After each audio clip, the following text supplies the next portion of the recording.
if you are muting now. Now you can mute your mic. Brother Paul, unmute your mic. Yeah, I wanted to thank Sister Anjali and Dr. Richard and welcome you to all of you. We will continue to focus on the unshakable kingdom. And last time we met, we talked about the role of the church in bringing God's kingdom. And we took away 4 learnings. I think you remember that. I had sent it to you as a recap over WhatsApp as well. And just to see that God is waiting to unleash a tremendous power through his church, isn't it? I mean, we saw that we are called to bind the forces of evil and darkness, even as he has done in heaven, and to unleash or release his goodness and his favor in the whole world. That is all shorthand for transformation. God will unleash his transformation through his church that he has chosen. Yeah.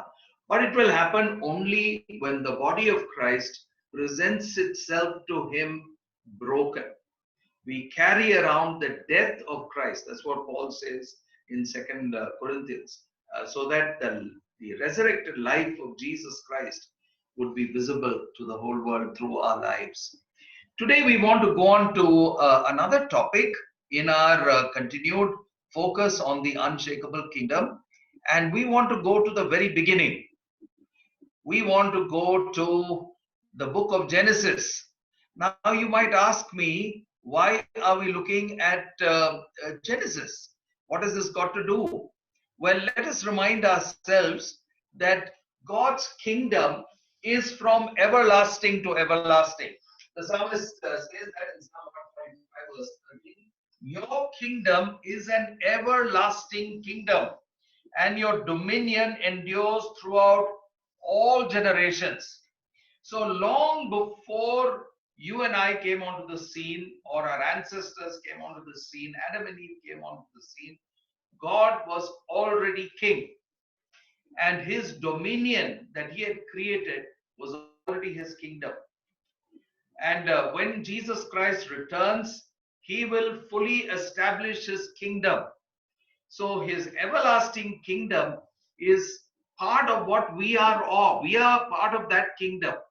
So we need to go back to study what was God's intention of establishing his kingdom and establishing us as subjects, loyal subjects, we hope, in that kingdom, right? And before we go in, I want to quote the words of a very well-known leadership consultant and expert, Simon Sinek, who wrote a beautiful book that is a bestseller called Start with Why. Now, we often ask many questions. We ask about how, we ask about when, we ask about what. But the most important question is the question, why? Because it instills purpose, it instills meaning in our lives. Why is an inspiring question. Therefore, it is the most important questions.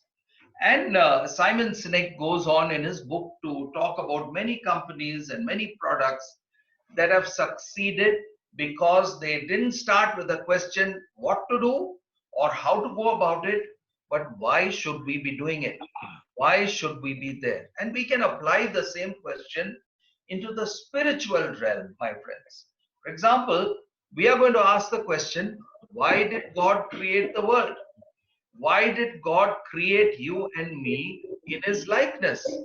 Why did Jesus Christ die on the cross? Why did he do that? Why has he called us to be his disciples? Why? We need to ask that question, why? So why is the very important question that we will be focusing on. So when I stand before God, I ask the question that God asks me is, Paul, why did I create you in my image, in my likeness? Why are you called my workmanship? Remember, we looked at that verse some time ago from Ephesians chapter 2, verse 10. And why did I knit you together in your mother's womb? As Pastor Jimmy so beautifully preached on Sunday from Psalm 139. Why? Why? And we need to answer these questions because these are vitally important for us to understand our role in God's unshakable kingdom. It also gives us tremendous excitement to be part of what God is doing. My friends, I don't get dispirited by this lockdown because for me, every moment as a moment spent with God, studying His Word, reading about people who have flourished under adverse circumstances is a beautiful occasion for me to understand why God created me. And I'm so thankful to Reverend Lal for having given me this opportunity to share this with you. And I hope all this will inspire you as well. And because there is some more that we need to study, and I'm sure it's all going to inspire you. Before we go in further, let me start with a very interesting animated video about being created in the image of God. So if you lived in ancient Bible times, odds are you lived under the authority of a king. And many of these kings claimed that they were gods, and they would even call themselves the image of God. Meaning they had authority to tell people what to do. Isaac, can you order increase the things in volume? Yeah, they got to define good and evil. And these kings would often make statues of themselves, which in Hebrew were called tselem, often translated as idol or image. But for Israel, they didn't view their kings as the god. In fact, they were never supposed to even make images of God. It's exactly right. And that was really unique for that time and culture. This is rooted, first of all, in Israel's belief that you can't reduce the creator God down to any one thing in creation. But there's another reason.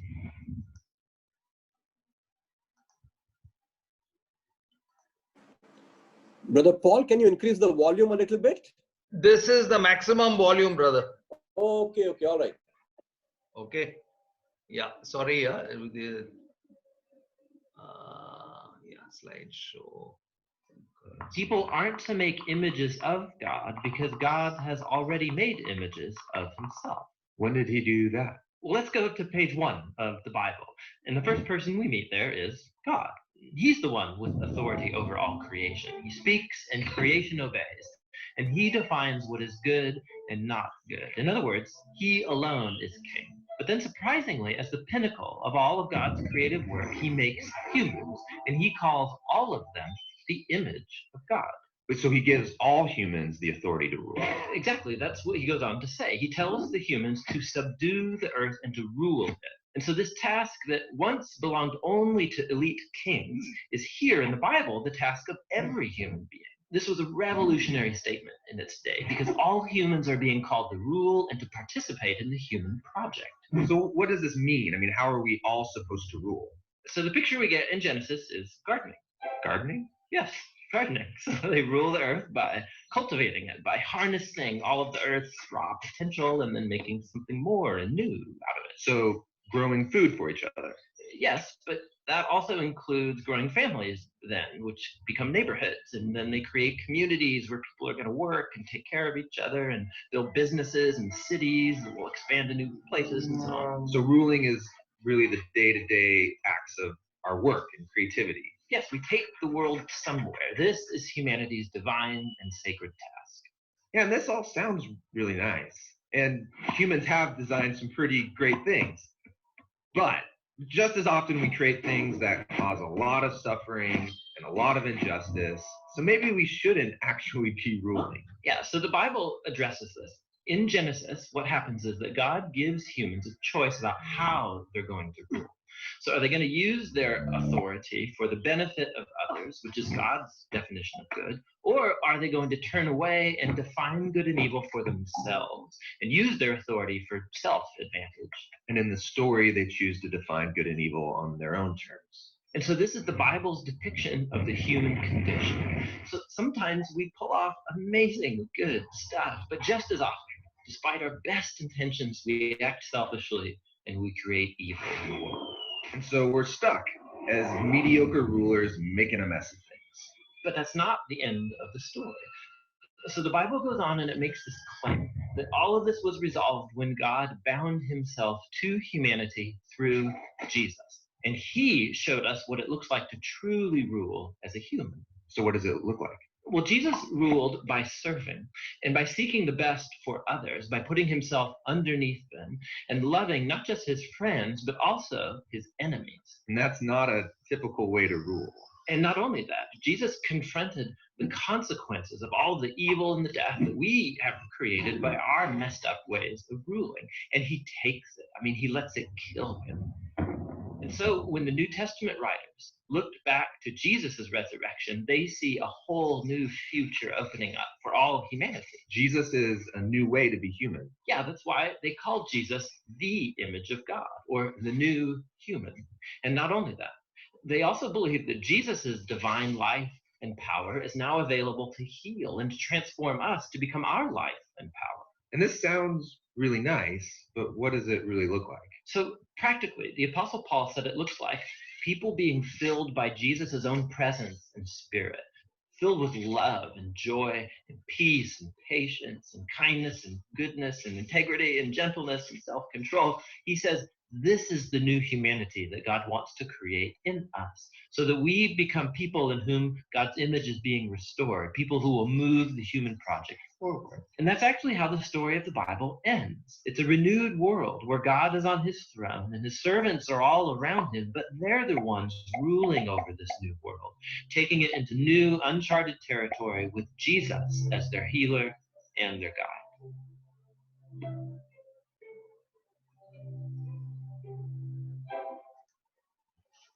Okay, so in that little video, you get an idea. It's a broad overview of God's intentions for creation and the role that you and I have to play in that overall plan. And it's wonderful, isn't it, to see that God would choose us as part of his overall plan. And let's go on further and see what else and try and answer those questions.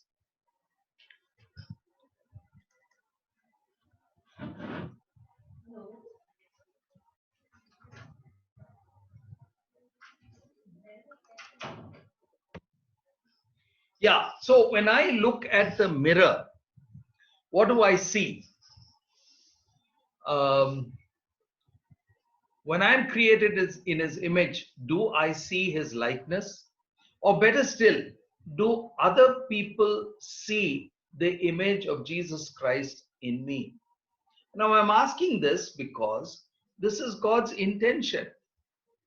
The way we draw people to Jesus Christ is when we imitate Christ. That's why Paul says in one of his letters, and he makes it very boldly. He says, be imitators of Christ as I imitate Christ. Imitate me as I imitate Christ. Can you imagine that? Can I say with any kind of confidence and ask people to imitate me because I imitate Christ? Well, that's the sign of maturity. So when people see you, do they see you as being loving and kind and gentle and compassionate and just, forgiving, generous, righteous, faithful, as a servant, willing to serve, joyful at all times, even in this period, and many, many other attributes of God that he has given to us, other than those three attributes that we heard? His omniscience, his omnipotence, his omnipresence is reserved for God and God alone. But all his other attributes he shares with us. And that's what it means to be transformed into the image of his son. As Paul writes in Romans chapter 8, verse 29, we are being transformed into his image. And that means when other people see us, they need to see these qualities in us. That's what it means to be created in the image of God. So we go back to the question of why. Remember, we talked about that most important question because that is inspiring. One second.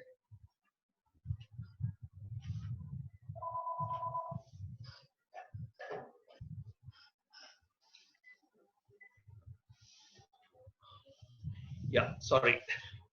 So why were we created? The first thing that we are told in Genesis 1:26 and 28, also in Psalm 8 verses 6 to 8, is that we are created to rule. The Bible uses the word dominion, right? That was a word that was originally assigned to God, for God to have dominion, which means for God to rule. I like Psalm 115 verse 16, which tells us that the highest heavens belong to God, but the earth he has given to man. To do what with it? Just to run around and freak out and do what we want? No. There are certain tasks that have been assigned in creation. For example, we can say that God has given us, he is king, but he has delegated certain authority to us. He has given us authority to exercise leadership over all creation on his behalf. Remember, in 1857, India fought the War of Independence. After that, India came under the crown. Queen Victoria ruled India from England.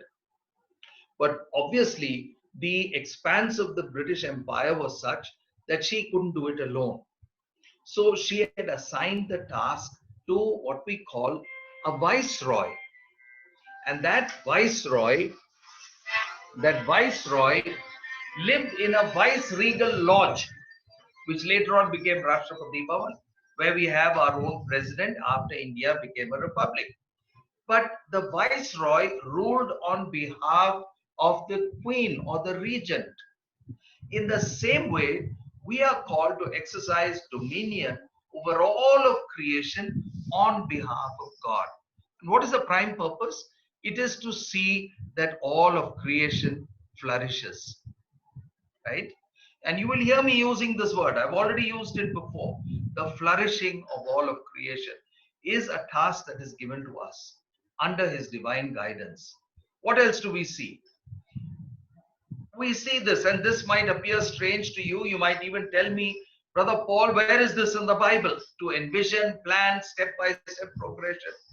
Well, this is what you and I do, isn't it? When we undertake a project, whether it is building our own home or building a factory or whatever it is, we envision the project. In other words, we have a picture in our mind what the end is going to look like. And then we plan. We put in step-by-step milestones and progress in that way. And why do we do it? Because we are created in the image of God.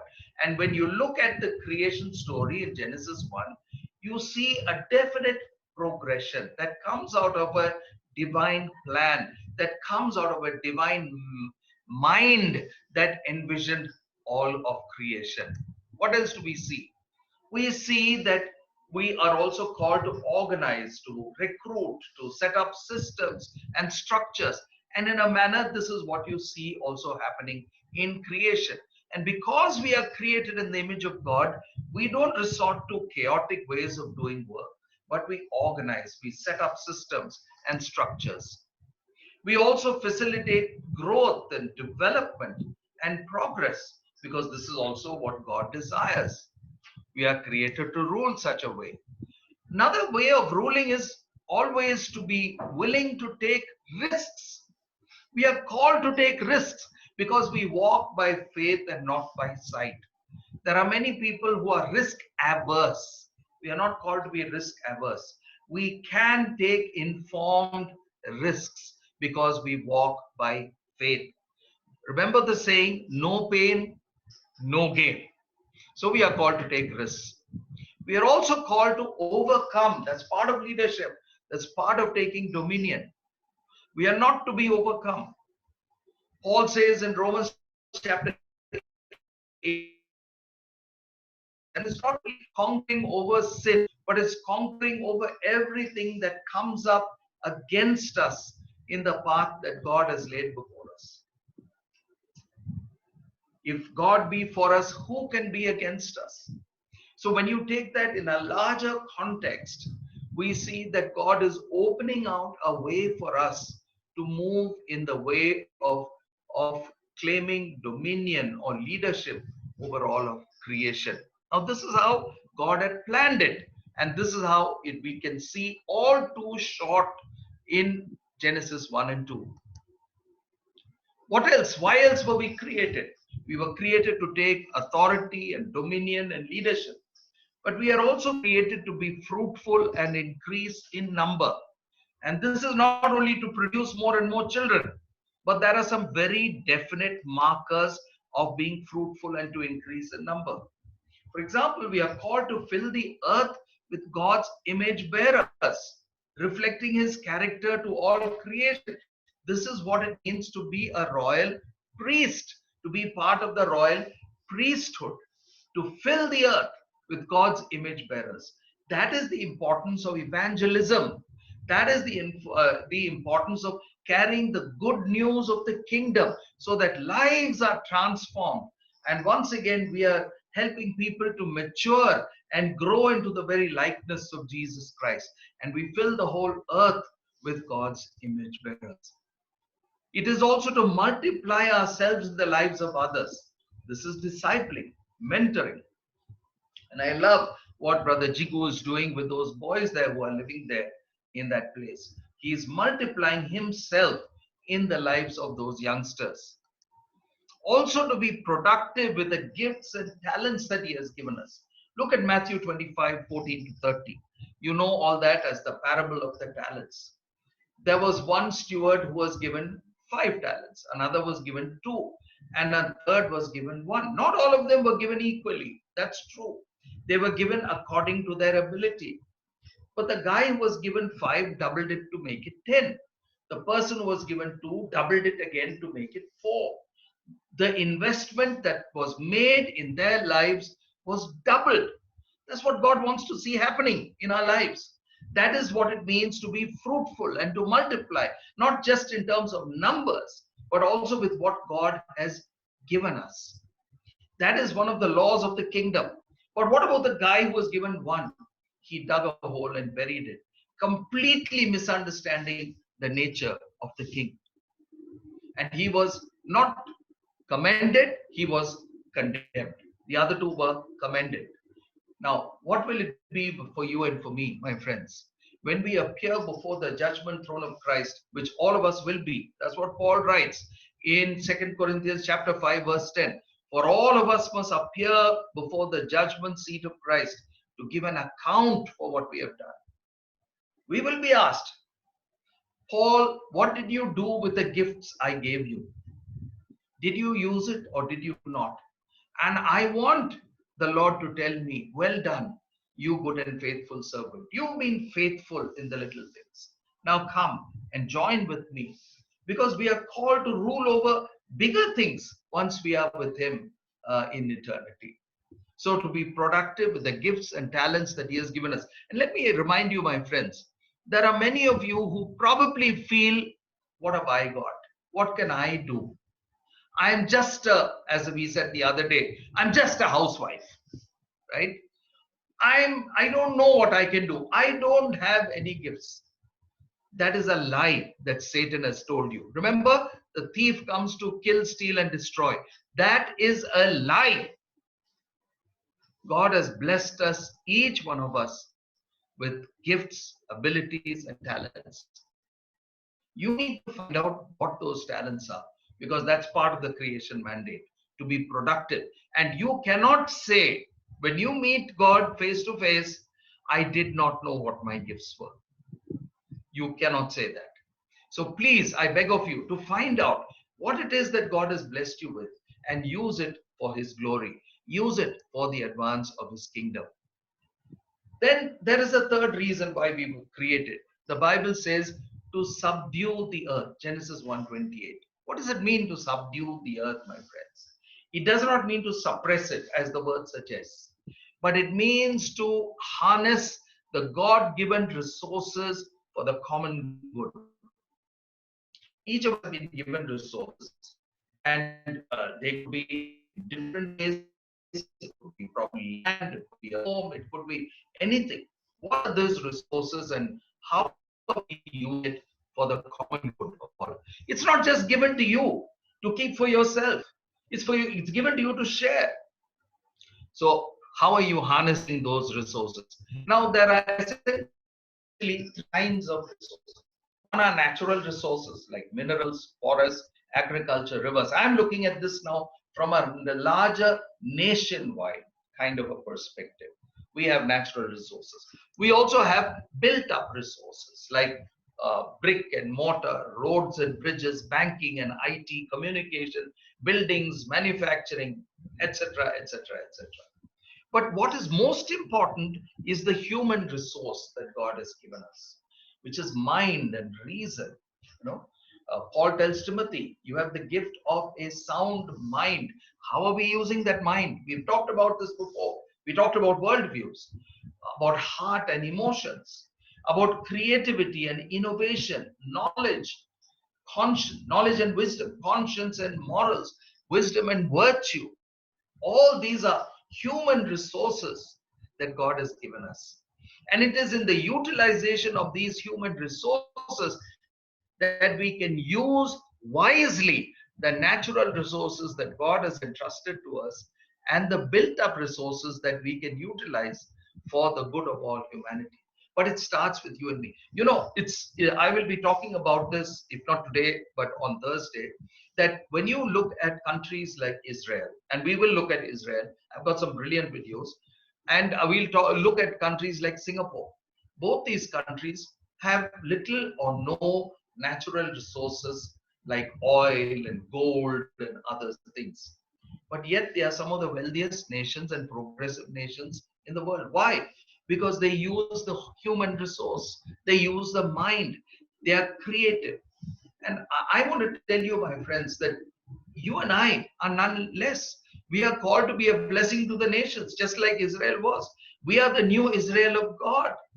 As the church, you and I have been given gifts that we can utilize to be a blessing to the nations of the world. So we need to use that. And then we are also created to perform meaningful work. Why? Number one is we take our cue from God. We are created in the image of God. God is a worker. Right in the beginning, the first four words, in the beginning, God created. In the beginning, God created. Creation is work. God was not just lying down on his couch and issuing orders. No, he was working. You and I are proof of that. We are God's workmanship. So can you imagine God taking the mud and fashioning us into a human being and then breathing his life's breath into the body, and that becomes a living being. We are God's workmanship. We are proof that God is at work, and he is at work, and work can be skillful and beautiful. I always remember our Reverend Lal here, who is a very good carpenter. When you see much of the work that he has done in his house, it's his own handiwork, if I'm right, Brother Lal. A lot of the stuff that you have done. And he has done it for churches, he has done altars, he has done crosses and crucifixes. So many things he has done. Why? Because work can be creative, skillful. An example, Exodus 31 and 35. The Bible spends a lot of time describing these two gentlemen, these two guys. They were skillful. So work can be skillful and beautiful. To work it. Adam was taken, put into the garden. God told Adam, now you work this garden. You look after it. Make it productive. Make it beautiful. Take care of it. And therein you find the principle of stewardship. That garden did not belong to Adam, but God put Adam in charge. Likewise, the work that we have, the families that we have, the homes that we have don't belong to us. Basic principle of stewardship. It all, then we read the other day from John 5:17. Always neither slumber this very day. Finally, work deserves rest. Now, these are problems in 21st century humanity. We don't want, and the kind of work that we are involved in seems to be continuous 24/7. And this is sad, because unless we get 7 hours of sleep and time to rest and relax away from the humdrum of daily work, it will break us down. There is a well-known phenomenon known as burnout. Whether you're a pastor, whether you're a missionary, whether you're a corporate worker, burnout will take place unless you rest. And God gives us the principle in creation to rest. So we need to do that. Rest from all our work and be refreshed from above. To be community. That's another reason why we are created. To be community. First, Genesis 2:18. It's not good for man to be alone. I will make, he didn't say a wife for him so that he'll produce children. I will make a helper suitable for him. Remember, Adam was given the charge of exercising dominion, leadership over all of creation. And he needed someone who would bring a feminine perspective into the whole job of taking care of the world. Men cannot think the way women can, and women cannot think the way men can. We are all blessed differently.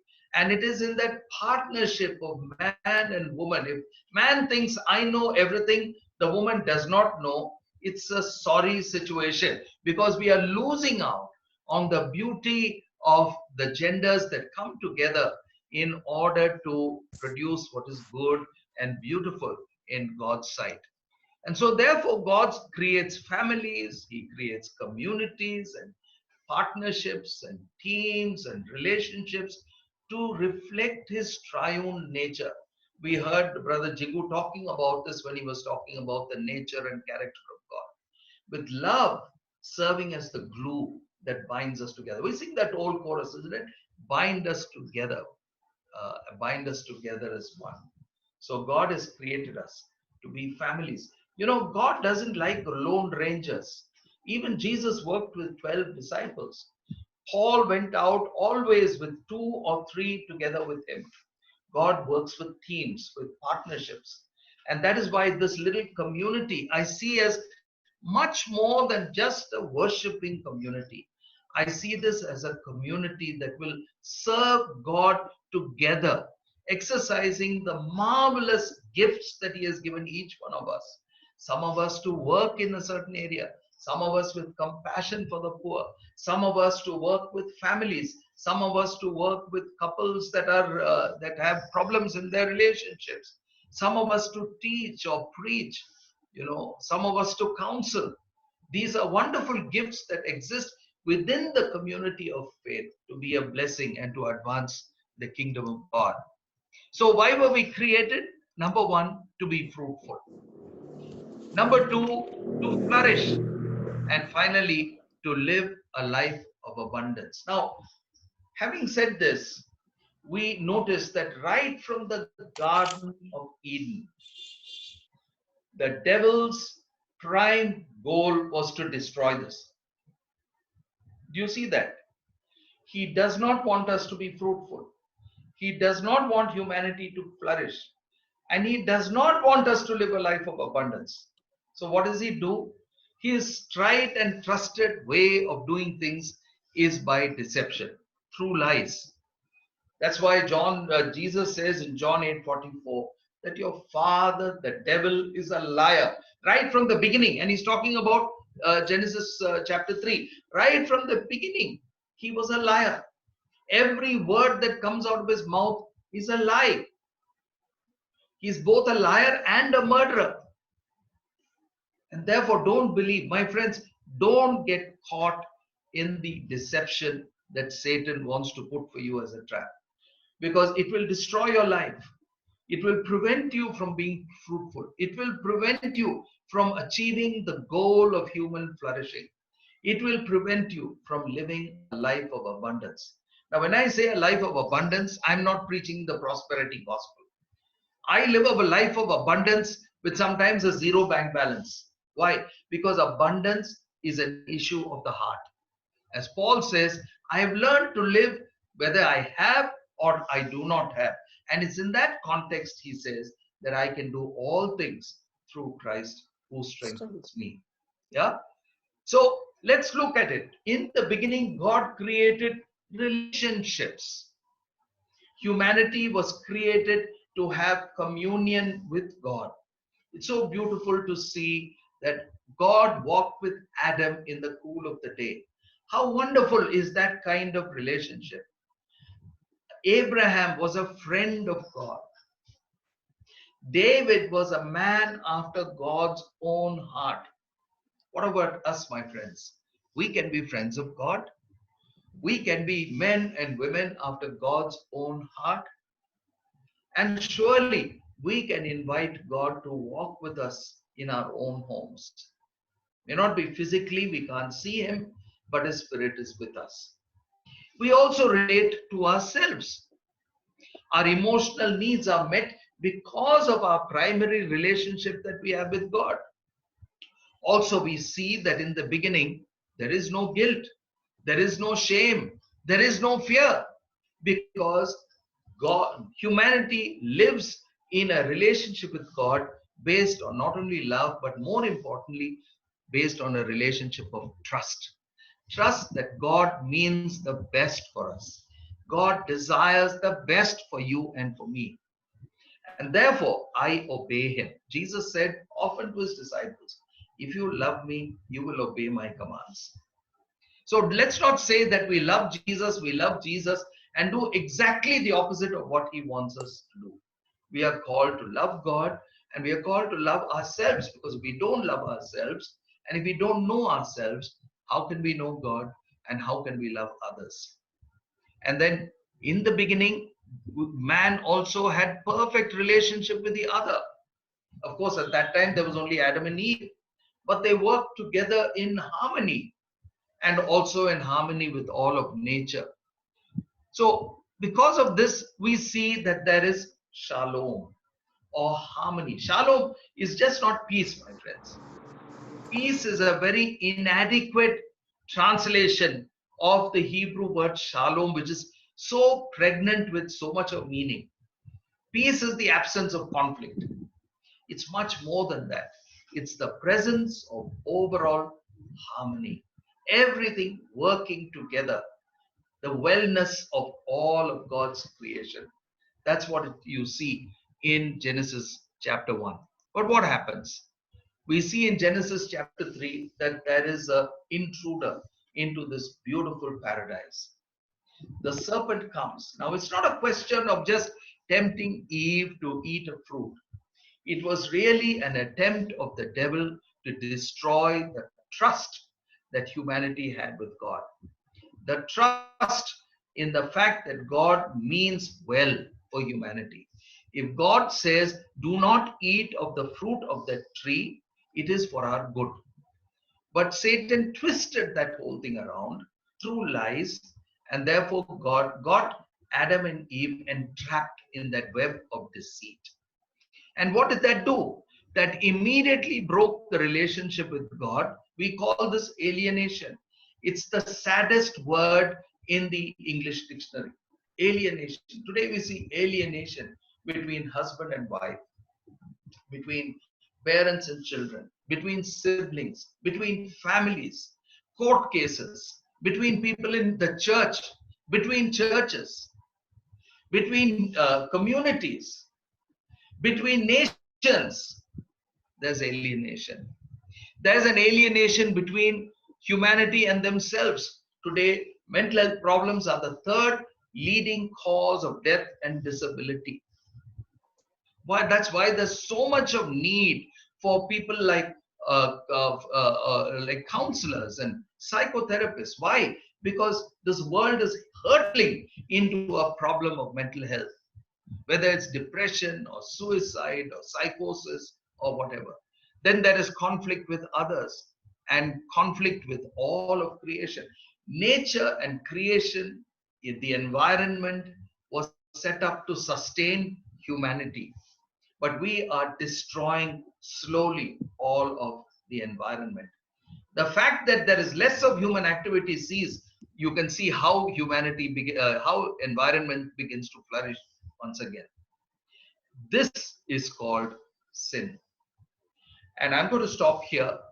And next time we will continue. We need to see what God has done in order to address this issue.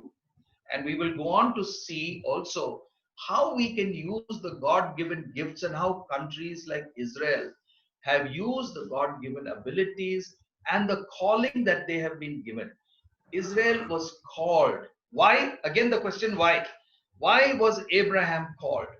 The answer is in Genesis chapter 12, verse 3, to be a blessing to the nations. We are going to see that in our Thursday session. So I hope you have been blessed by this session. We look forward to seeing more of you, studying more of the Genesis mandate as I hand back the session to Sister Anjali. God bless you all.